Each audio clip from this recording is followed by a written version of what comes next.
Messaġġ ta' tama u viżjoni kemm liż-żgħażagħ u kif ukoll lill-istudenti sabiex ikomplu javvanzaw fil-karrieri u fit-taħriġ tagħhom. Dan kien il-messaġġ prinċipali li llum il-Prim Ministru Joseph Muscat għadda fl-okkażjoni ta' Jum il-Ħaddiem l-ewwel ta' Mejju. Il-Prim Ministru Joseph Muscat qal li xtaq li din is-sena ċelebrazzjoni ta' Jum il-Ħaddiem issir il-Ħamrun sabiex b'mod simboliku jitfakka l-anniversarju tal-ewwel 50 jum ta' Gvern ġdid. Proġett li fi kliemu beda minn dan l-istess post. Huwa spjega kif dak li ma sarx f'25 sena żgur li ma jistax ikun qed isir f'perjodu ta' 50 jum, però qal il-pjan li ġielet fuq il-Gvern ġdid ser ikun qed jiġi implementat matul dawn il-5 snin. Joseph Muscat saħaq li l-ħolqien tax-xogħol ser ikun priorità għall gvern ġdid, filwaqt li jenfasizza li x-xogħol irid ikun wieħed li jagħti dinjità lil ħaddiema.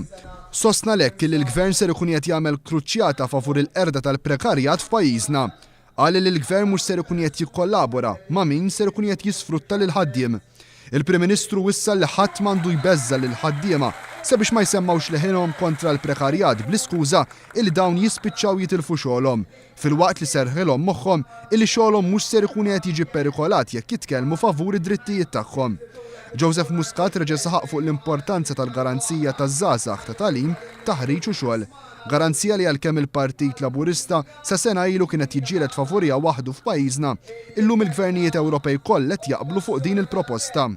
Qal ukoll li gvern ġdid ser ikun qed jagħti importanza lill-edukazzjoni u jgħid li għalkemm ser ikunu qegħdin jinbnew skejjel ġodda, xorta waħda ser tingħata attenzjoni sabiex l-iskejjel eżistenti jibqgħu jingħataw manutenzjoni li kienet nieqsa ħafna minn ċertu skejjel. Il-Prim Ministru ħabbar ukoll li l-Gvern ser ikun qed jinvesti 2 miljun euro f'fondi sabiex jiġu investiti fi scholarships għal programmi ta' masters lil kull min ikun jixtieq javvanza fil-ħiliet u t-taħriġ tiegħu.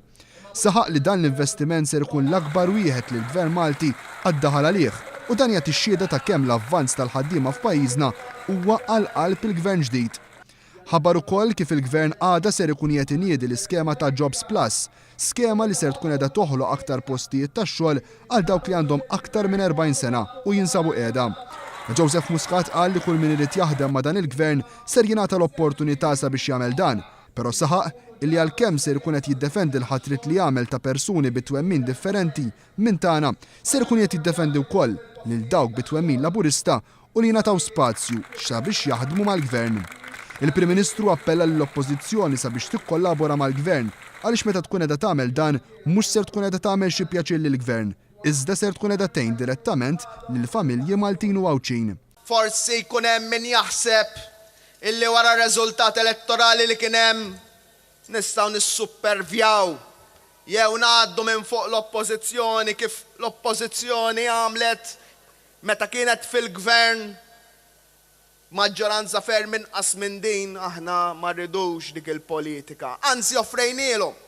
Qednilhom għandna l-mandat sabiex noħolqu tim ta' azzjoni biex flimkien b'mod bipartisan iż-żewġ naħat flimkien naħdmu sabiex pajjiżna l-ekonomija ix-xogħol jimxi l-qudiem.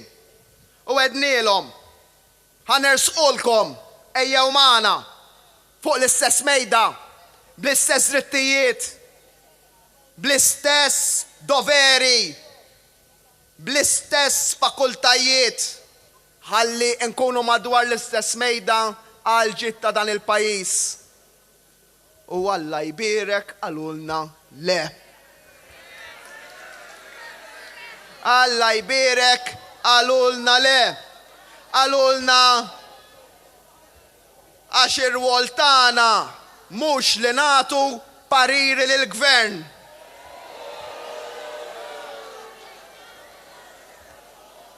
L-għajnuna mhux lill-Gvern kontu tagħtuha, l-għajnuna tagħtuha lill-familji Maltin u Għawċin u lin-negozji Maltin u Għawċin. Huwa għalaq billi fakkar kif Ġunju li ġej il-Ministri u s-Segretarji Parlamentari ser ikunu qegħdin jintaqgħu maċ-ċittadini Maltin u Għawċin sabiex bekk jibqgħu viċin il-poplu u ma jispiċċawx iddistakkati mill-problemi li l-poplu jkun qed jaffaċċja.